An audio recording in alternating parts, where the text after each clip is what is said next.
How did Darth Bane finally die? And how was the first line in the Rule of Two successfully achieved? Greetings, and welcome back to the archives. The Rule of Two began with the idea that the Sith penchant for infighting must be cultivated to their strength rather than to their weakness. In order to accomplish this, the Master must be willing to accept that one day their apprentice will use their teachings against them, destroy them for their mantle. Darth Bane decreed that any Sith who did not accept this reality was a fool and was unfit to be in the Sith Order. He knew that one day his own apprentice would rise against him. But what finally happened when that day occurred? When Darth Zannah rose up to challenge her master to continue the cycle, what was the method that she used to end Darth Bane's life and to become the Dark Lord?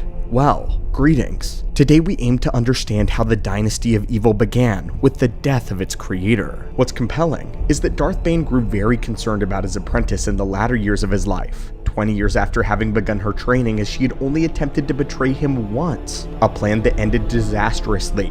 It had been a decade since that point in time, and Zannah had made no move to strike against Bane. He quickly became worried that his apprentice was too content with her role after having been it since she was a small child. What's so fascinating is that Bane doesn't fear her rising against him as most Sith do, but he feared that she would not. Therefore, she would render the whole plan behind the Rule of Two useless. Just as a master who could not accept the defeat that one day was unworthy of a Dark Lord, a student too would be unwilling or unable to defeat their master. They would be an unworthy apprentice. In response to this, Darth Bane had to get drastic. He needed to search the galaxy for another apprentice to potentially replace Zannah with. But once she learned of his plan, Zannah was spurred into action and began devising her own master's downfall. Killing Darth Bane was never going to be an easy task to begin with. Of all of the Sith Lords in the Old Republic, Bane ranks up there as one of the strongest. Not to mention he is one of the most intelligent men that has ever lived in Star Wars, and one of the most skilled lightsaber duelists. His physical strength is matched by only his mentality. He doesn't just use raw power to his advantage, but he takes it through a strategic mind, approaching any given situation. This was the man that convinced the old Sith Order to destroy themselves. Bane was a master at lightsaber combat as well. During his days as an apprentice at the Sith Lord's Academy on Korriban, he was secretly trained in one-on-one sessions with the Blade Master Kasim, the Academy's greatest duelist. This man was essentially the Sith version of Sindralig, and was considered to be among the best swordsmen of the new Sith Wars. When it came time for Bane to actually fight Kasim to the death, he nearly triumphed until the Blade Master pulled out a secret trick of his own. And even then, Bane was able to lure Kasim into a trap and defeat him with the power of the Force. And from this moment forward, Darth Bane would never lose another duel.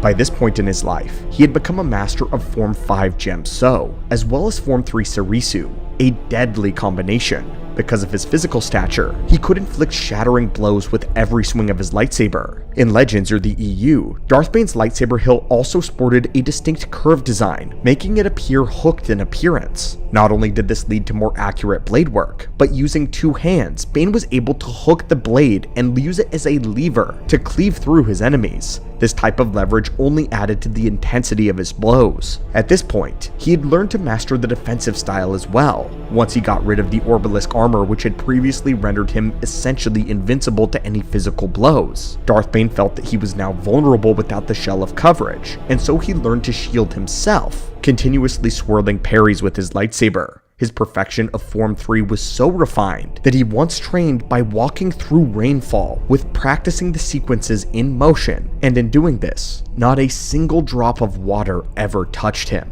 This perfect blend of purely offense and purely defensive forms created a nearly impervious style that no one could break. Darth Zannah knew that it was not going to be with the blade alone that she would ever be able to triumph over her master. She deemed this impossible right off the back. Zannah was so much smaller in stature than Bane, and used Form 3 with a saber staff. Her master had taught her since she wasn't going to be able to use physical power to overwhelm her enemies, she was going to have to outpace them. And while Zannah was a fine duelist in her own right, we need to be clear, she was nowhere near the level of Darth Bane. This was a hard lesson that she had learned once before when she had attempted to betray her master. Back in that day, he was still consumed with the Orbalisk armor, which kept him from getting damage from any lightsaber blows. He attacked her in a savage fury when he learned of her treachery. He nearly ended her permanently. as he used his lightsaber to effortlessly smash down her defense. This was a statement that Zannah would never forget. And so, although Zannah would continue to hone her skill with the blade, she knew that it was a fool's bargain to take on Bane in this area of expertise of the Sith. The day that their final battle began on the world of Ambria, they had begun their duel with the clash of lightsabers as predicted. This quickly turned against Zannah, of course. Even though the two of them seemed evenly matched as the duel began, it was apparent that as time went on that Bane was simply too strong, and after their first interaction of the lightsaber, Zannah knew that she would not survive another engagement. But Zannah had strengths all her own, strengths that she knew that Darth Bane could not match. Darth Zannah may have not been a masterful warrior as Bane was, but she was something else, a skilled sorceress. Sith magic is an incredibly complex field of study within the dark side, even for Sith. Some can't even attempt to use it without first being born with a deep aptitude and connection to it. And while Darth Bane admitted to finding Sith sorcery interesting, he had no real talent for the study, and so he passed on all of those books and all of those knowledge to his apprentice. And when he did, he issued her a stern warning. Should she ever attempt to use these spells against him, that he would utterly destroy her. This warning, though, was only meant to be in effect until the day that she challenged him. In the novel, Darth Bane full well knew that she would undoubtedly unleash her spells against him one day. Darth Bane's warning was to tell her not to try before she was ready. In fact, Bane had been preparing for the day that Zannah would challenge him ever since he found her. The novel says this: he had encouraged Zannah's training in Sith sorcery, knowing she might very well use it against him one day. If it turned out that he wasn't strong enough to survive this, then he wasn't worthy of being the Dark Lord. That didn't mean, of course, that he was unprepared, however. Dark side sorcery was complex. It attacked the psyche in ways that were difficult to explain, and even more difficult to defend. Bane had no real talent for it, yet he had done his best to study the techniques. What he learned was that the only real counter was the victim's strength of will. This was to be the last secret weapon against Bane, and what a weapon it was. There are very few sources in Star Wars that display the power of Sith sorcery quite like how Zannah does. She begins her attack with a perplexing assailment of Bane's very mindscape, of the mind itself. Zannah opens herself up to the dark side of the Force and unleashes her fury. This is what the novel reads. Zannah's assault began as a sharp pain in his skull, like a hot knife stabbing directly into his brain before carving down to slice the two hemispheres in half. Then the knife exploded, sending a million burning shards in every direction. Each one burrowed into his subconscious, seeking out buried fears and nightmares only to rip them free, to haul them to the surface. Darth Bane let out a scream and dropped to his knees. When he stood up to the sky, it was thick with a swarm of flying terrors. Their wings were torn and ragged, leather flaps of skin hanging from their exposed bones. Their bodies were small, malformed, their twisted legs ending in long, sharp talons. Their flesh was a sticky yellow, the same color as the faces of the miners who had died on Apatros after being trapped in a gas-filled chamber for too long. Their features were now inhuman, but their burning eyes were unmistakable. Each creature was staring at him with the hate-filled gaze of an abusive father. As one, they swooped down on Bane, their mouths screeching out a cry that sounded like his father's name. Hurst, Hurst, Hurst. But Bane would learn the truth quickly. He knew this was a trick. The beasts were not real. They were figments of his imagination born through repressed memories of his childhood. But his greatest fear manifested in physical form. He had conquered those years ago.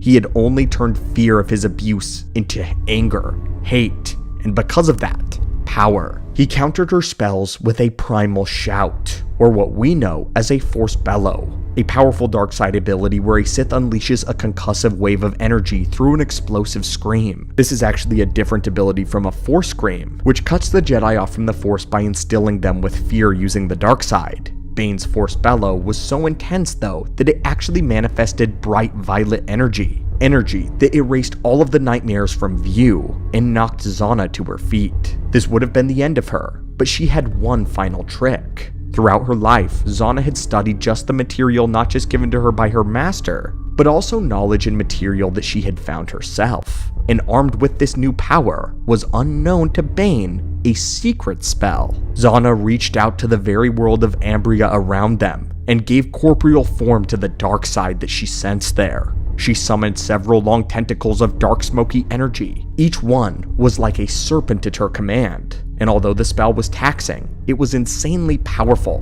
When one of the tentacles lashed out at Bane, he found that his lightsaber uselessly passed straight through it. Bane threw himself aside, but the tip of the tentacle still brushed against his left shoulder. The materials of his clothes burned away as if it had been hit with acid. A chunk of flesh beneath simply dissolved, and this is when Bane began screaming out in agony. This is what the novel reads. The damage was far from life-threatening, but it nearly sent Bane into shock. He fell hard to the ground, his jaw slack, and his eyes rolling back into his head. His mind was reeling from the brief contact. The pain radiated through every nerve in his body, but what he felt went far beyond the mere physical sensation. It was the raw heat of the dark side, but rather, it was something of empty chill. The void itself was spreading through Bane. It touched every synapse in his mind. It clawed at the core of his spirit, and in that instant he tasted utter annihilation, and Bane felt the true horror of absolute nothingness. This was the power that now Darth Zannah commanded. It was not just physical damage, it was psychological. It attacked every part of him. Even when Bane attempted to use Force Lightning, it had no effect on the tendrils. Zannah would then wrap one of these tentacles around Bane's arm, disintegrating it on contact and severing it completely. This forced him to drop his lightsaber out of his hand that he was about to murder her with. And with the very last bits of Darth Bane's strength, he clutched Zannah's arm and attempted to invoke the ritual of essence transfer. From this point forward, it was a battle of wills, and the two identities of the Sith Lords contended for a single vessel. They teetered on the precipice of the void, Bane seeking to obliterate all trace of her identity, while Zannah sought to cast him down into the blackness. For a moment they seemed to be evenly matched, neither gaining nor giving any ground. But then suddenly it was over. Zannah was victorious, managing to expel Bane's spirit from her body and sending him to the realm of chaos. And that is how the creator, the Dark Lord of the Sith of the Rule of Two, died. It wasn't a straightforward method, as he technically didn't lose the duel. Bane had not been as prepared as he had hoped for Zannah's sorcerous ways though. We are always told how dangerous Sith magicians are, but it's really cool to actually see one in action. Zannah shows how just one or two spells are capable of severely wounding or killing a powerful Lord of the Sith. One of the most powerful in history, in fact. It's needless to say that Zannah was completely overmatched in this duel. She didn't have the strength or the skill to contend with Bane in close quarters, but she managed to keep her techniques secret until it mattered the most. It's difficult to say whether or not she had the capacity to outsmart Bane entirely though, but she did keep a secret from him. One of the most potent forms of the dark side that we've seen in all of the lore, and she caught him off guard with it. The victory was true, but a narrow margin. It wasn't just her sorcery that won her the day, but her willpower as well, which was able to miraculously defeat that of Bane's. Perhaps there was a part of the Dark Lord that knew that his time was past. But anyway friends, we definitely want to hear your thoughts on the first duel of the Rule of Two era. Did you expect the Rule of Two creator to have been felled in combat, or murdered in his sleep? Is this end to the legendary life of Darth Bane satisfying to you? Or do you wish that he had won? As far-fetched as it may seem in the current Star Wars landscape, I genuinely hope to see a Sith sorcerer one day displayed on the big screen properly. But as always my friends, thank you so much for joining us today in our archives, and may the Force be with you.